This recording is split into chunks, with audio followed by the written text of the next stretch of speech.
Bueno, hola, ¿cómo están? Es un gusto volver a estar con ustedes en esta oportunidad justamente para desarrollar uno de los temas que nos han asignado, que es el estatus jurídico de los asociados en las cooperativas.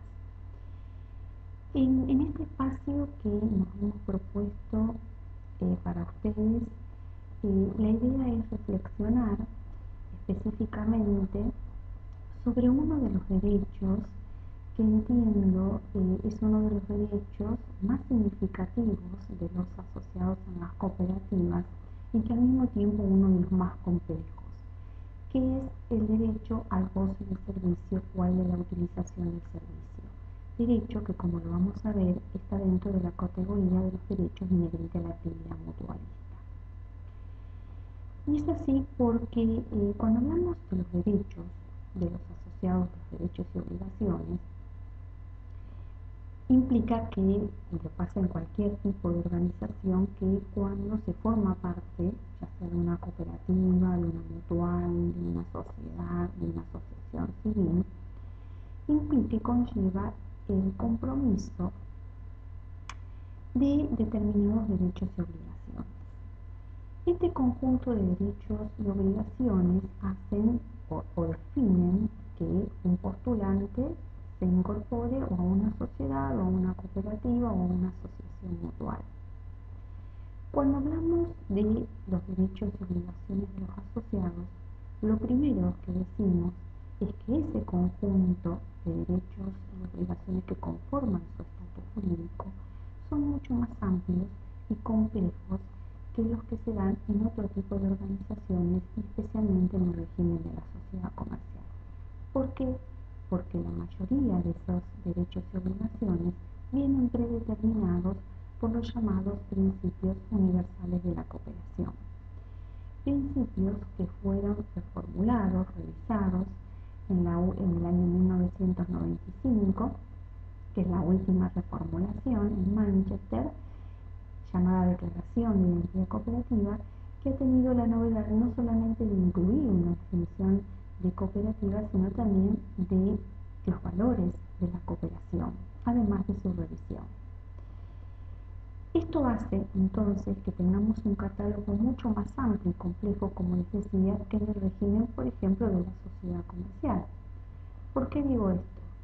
Porque en el régimen de la sociedad comercial tradicionalmente se distinguen dos clases o categorías de derechos: los derechos económicos o patrimoniales y los derechos parapolíticos. En las cooperativas agregamos una tercera categoría, que son los derechos inherentes a la actividad mutualista, siguiendo la doctrina italiana, a la cual entendemos se justifica su autonomía, porque justamente en esta clase de derechos inherentes a la actividad mutualista son las que vinculan al asociado no ya como aportador de capital, como ocurre en los derechos de contenido económico o patrimonial, en los cuales también se incluye el derecho al reembolso de las cuotas sociales y el dividendo al capital, sino justamente que vincula al asociado en la utilización del servicio, en el goce del servicio. A diferencia también de lo que ocurre con los parapolíticos, que se vinculan con la estructura orgánica de la entidad, donde uno de los derechos más importantes es el derecho del voto, con la regla de un hombre un voto. Esto hace entonces que el estatus jurídico del asociado se construya sobre la base justamente del asociado en su calidad de tal y no como aportador de capitales, a diferencia de lo que ocurre en la sociedad comercial, donde la estructura del estatus jurídico del socio se construye en lo que comúnmente se denomina la geometría del capital. Cuando hablamos de los derechos inherentes a la actividad mutualista, sin duda alguna nos vincula con la idea de la mutualidad, idea que ustedes ya desarrollaron, concepto mejor dicho, que ustedes ya desarrollaron anteriormente, en la cual sin duda deben haber identificado que la mutualidad es un elemento justamente que identifica a las cooperativas, pero que no es un elemento exclusivo de ellas, porque también es compartido por las asociaciones civiles, las asociaciones mutuales, que también se organizan sobre la base mutualista. Por eso decimos que puede haber mutuo abandono sin cooperación, pero lo que no puede haber es cooperativa sin mutualidad. Cooperación es un concepto económico, mutualidad un concepto jurídico. Y tan importante es la vinculación de la cooperativa con la mutualidad, es que en base a ella la cooperativa se constituye. Es decir, las cooperativas se constituyen para la satisfacción de necesidades económicas y sociales de sus propios miembros. Y en función de esas necesidades es que un postulante también decide la incorporación a una cooperativa.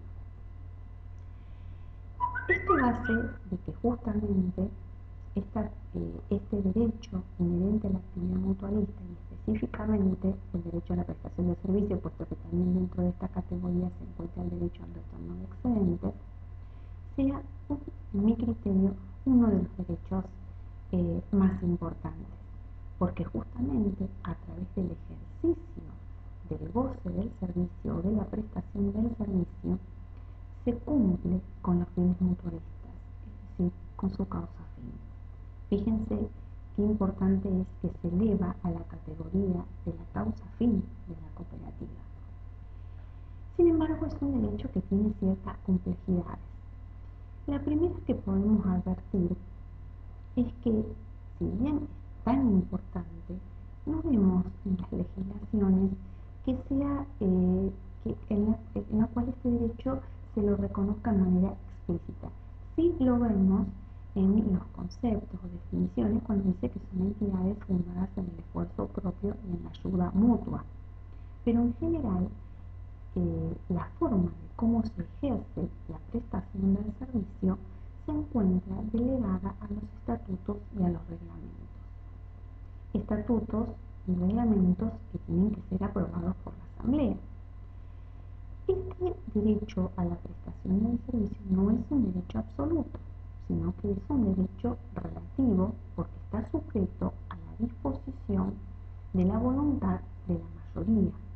Y como dije recién, mayoría expresada a través del estatuto o del reglamento de prestación de servicio, que en general son mayorías calificadas o agravadas. ¿Cuál es el parámetro para el ejercicio de este derecho? El parámetro para el ejercicio de este derecho está radicado en el principio de igualdad. ¿Por qué? Porque la democracia cooperativa no se agota en el gobierno cooperativo, es decir, en el derecho de elegir y ser elegido y de votar en las asambleas, sino que se extiende a la igualdad de trato que tiene que tener el asociado en toda la gestión de la cooperativa, específicamente en la utilización del servicio, impidiendo que se realice cualquier tipo de ventaja o privilegio de algunos asociados en detrimento de otros. Es por eso que el principio rector en cuanto al ejercicio de este derecho de prestación de servicios es el principio de igualdad. No debe haber no se puede modular el ejercicio de este derecho a favor de determinados asociados en detrimento de otros, de manera que no puede haber ni discriminaciones ni arbitrariedades.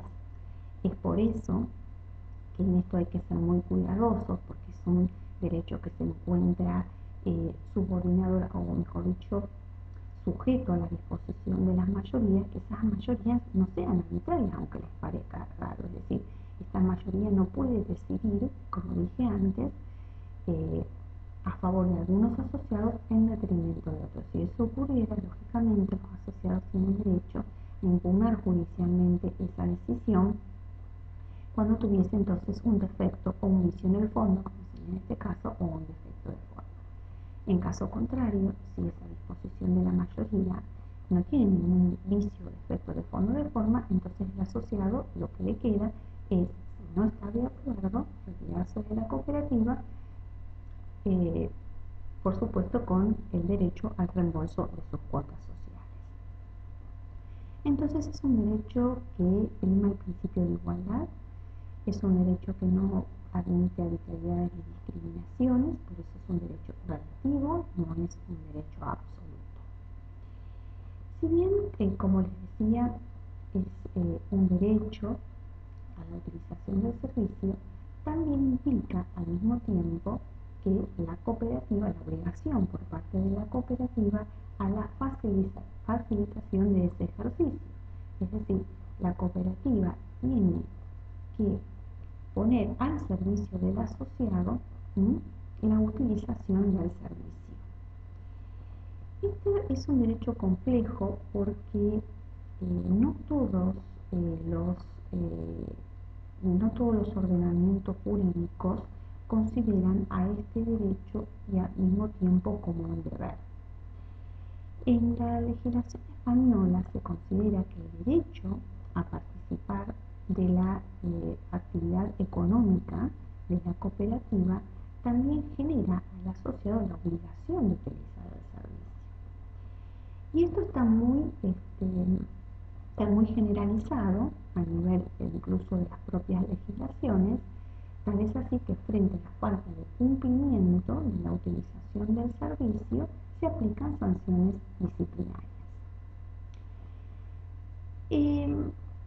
¿Cómo se puede, en estos casos en los cuales se permite entonces la configuración del derecho al goce del servicio como una obligación al mismo tiempo del asociado, existen distintas formas de modularlo? En general, esto está delegado a los estatutos y reglamentos de prestación del servicio. Existen lo que se llaman las participaciones mínimas y también el principio de exclusividad. Las participaciones mínimas significa que el asociado debe cumplir con esas participaciones mínimas que pueden estar reguladas de distintas maneras. Por ejemplo, en una cooperativa agraria, entregar determinados kilos de cereales a la cooperativa. En una cooperativa de trabajo, determinadas horas que debe cumplir para la cooperativa. En una cooperativa de consumo, la obligación de cumplir con determinados consumos durante el ejercicio hacia la cooperativa. Por ejemplo, en España, que se considera que la prestación del servicio, además de un derecho, es una obligación por parte del asociado, existen muchos antecedentes jurisprudenciales donde se han sancionado a asociados que no han cumplido con el deber de entregar, por ejemplo, la cosecha a la cooperativa. De esto hay muchas resoluciones, sentencias, mejor dicho, del Superior Tribunal Español. Se da mucho en las cooperativas agrarias, en las cuales no solamente se establecen participaciones mínimas, sino también el llamado principio de exclusividad. El principio de exclusividad indica de que las cooperativas tienen que entregar la totalidad de la cosecha a la cooperativa. Entonces existe mucha jurisprudencia al respecto. Se ha sancionado a asociados que no han entregado justamente la cosecha a la cooperativa y se han desviado la comercialización a través de canales que no eran los que tenían establecidos en la cooperativa, y eso se ha considerado una falta grave que ha llegado hasta la expulsión del asociado. Recuerdo otro caso citado de un asociado que se había jubilado en una cooperativa agraria, vendió su cosecha a un tercero y fue sancionado por la cooperativa, puesto que se lo consideró falta grave, ya que la jubilación no implicaba la baja automática, mientras él seguía siendo titular de la explotación agropecuaria, tenía la obligación de entregar esa cosecha a la cooperativa. Y así variados casos al respecto. Esto es un tema que no todos lo ven o lo comparten. La doctrina italiana considera justamente que el derecho a la utilización del servicio no genera, ante la doctrina, una obligación de la utilización del servicio. Consideran de que el asociado se beneficia por el hecho de pertenecer a la cooperativa, con los beneficios que le puede dar ese ahorro de gastos, pero no que genera la obligación de utilizar el servicio. En realidad, lo que se dice también es que la doctrina italiana un poco es como que se ve obligada a la diferenciación en función de la figura de los consorcios de cooperación. ¿Por qué? Porque en los consorcios de cooperación, según la doctrina Diana, el asociado, y allí, bueno, los consorciados tienen la obligación, ¿no?, de cumplir con las obligaciones así establecidas. En cambio, en las cooperativas que tienen fines mutualistas, no existe esa obligación. Lo cierto en los hechos es que en los estatutos de las cooperativas existen estas sanciones y que en realidad, como lo sabemos, tanto los fines cooperativos como consorciales no son incompatibles. Esta cuestión también se ha discutido de si esta obligación es en todas las cooperativas o solo para algunas, porque suele verse muy nítidamente en las cooperativas de producción o de trabajo, donde está muy clara la obligación, porque puesto que está el objeto justamente de la ocupación de trabajo, y no así en los otros tipos de cooperativas, como podría ser una cooperativa de consumo. Lo cierto es que quienes están de acuerdo con que es un derecho y una obligación al mismo tiempo consideran que sí, que todas las cooperativas. Otra cuestión que se analiza también es qué sucede frente al incumplimiento de esas participaciones mínimas. Bueno, lógicamente lo que se pone en funcionamiento es el ejercicio del poder disciplinario que puede llegar hasta la expulsión del asociado si es una falta grave en la cooperativa, lo cual también nos hace reflexionar hasta qué punto se puede sancionar a un asociado, si se puede llegar hasta medidas tan graves, ¿no?, de llegar a expulsarlo de la cooperativa. Lógicamente, como ustedes se estarán preguntando, bueno, pero ¿qué pasa si el asociado no puede? Bueno, allí entonces comienzan a funcionar lo que se denominan los supuestos de exoneración. Los supuestos de exoneración, también aquí hay que tener mucho cuidado porque son una excepción al principio de igualdad. Es una excepción al principio de igualdad. Entonces, lógicamente, los supuestos de exoneración existen en la realidad. Esto también, vuelvo a repetir, se ve mucho en las cooperativas agrarias, en épocas de sequía, de plaga, de granizo. Hay asociados que no pueden cumplir con esa participación mínima. Entonces, se los exonera de un determinado porcentaje o determinada entrega. Por eso es muy importante establecer, bueno, el tiempo de esa exoneración, porque esto también va a tener un reflejo en la distribución de los excedentes y en la imputación a pérdida.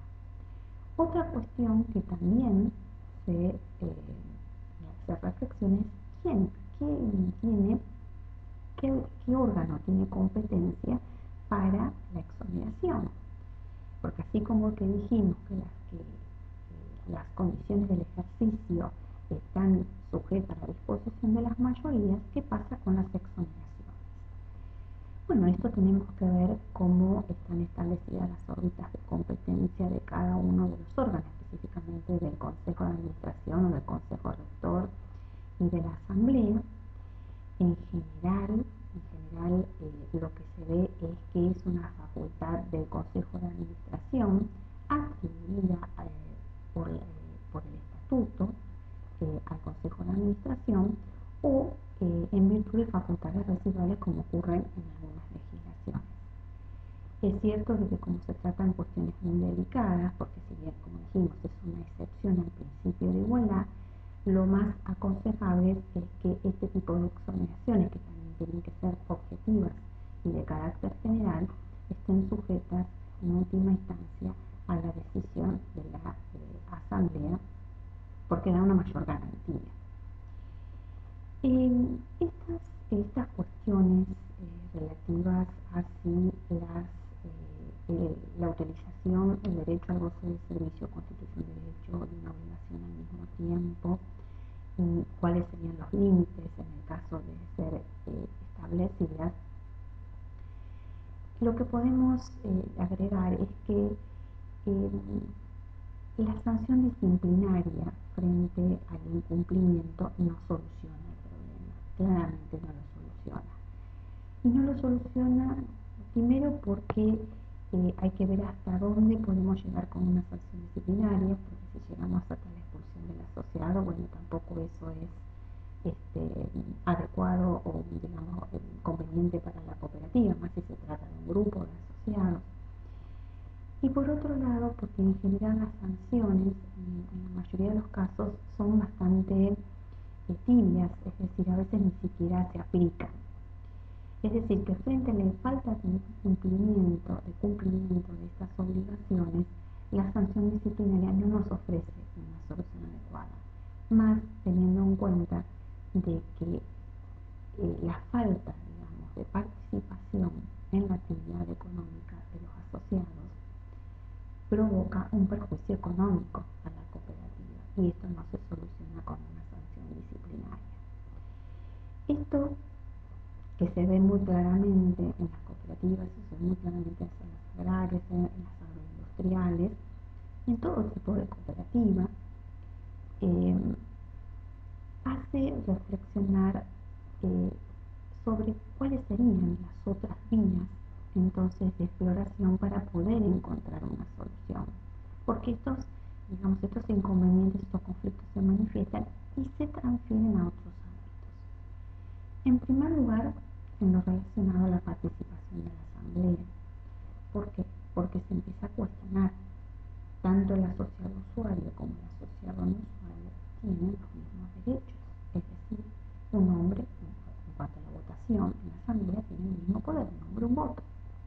Es decir, aquellos asociados que no se comprometen y que se han desligado de sus compromisos con las cooperativas tienen el mismo poder de decisión de aquel asociado que privilegia la cooperativa y se compromete y cumple con la misma.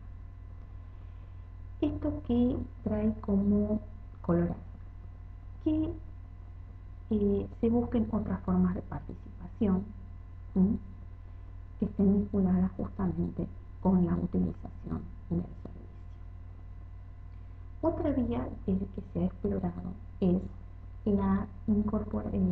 justamente la operatoria con terceros no asociados, es decir, se la ve a la operatoria con terceros no asociados como un instrumento de financiamiento que podría de alguna forma subsanar la falta de compromiso de estos no usuarios.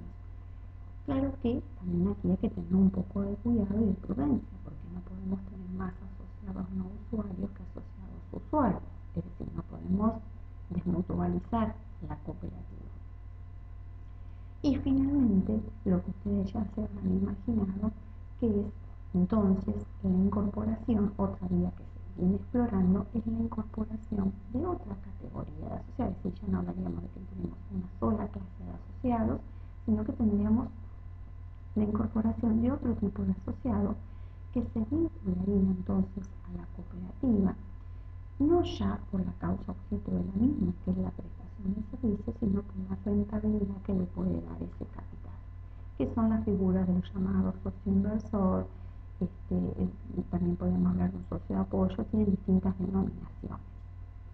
Lo cierto es que en general estas figuras que se han incorporado a distintas legislaciones, esto se han incorporado muchos socios colaboradores en España, son socios a los cuales se les ha restringido su participación tanto en las asambleas como en el consejo de administración, de manera que no tienen un control dominante en la cooperativa, y esto ha hecho de que no fueran tan utilizados, que no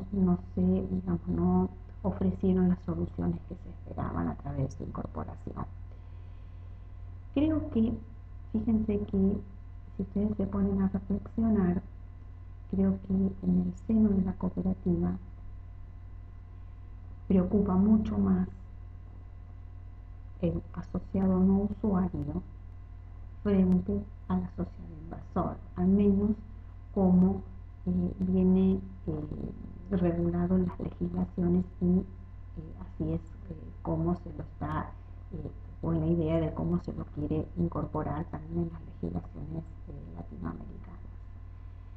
De manera que este es un tema muy complejo, como se darán cuenta.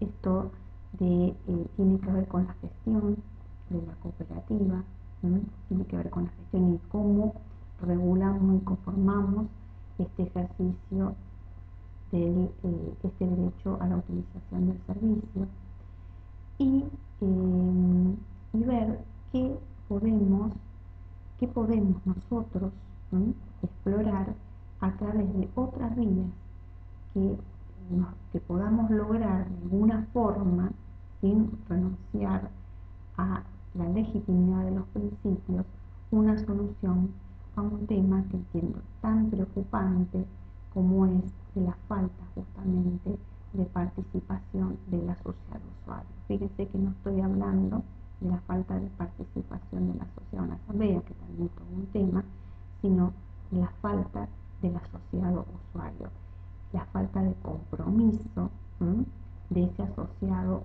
usuario en la participación económica de la cooperativa.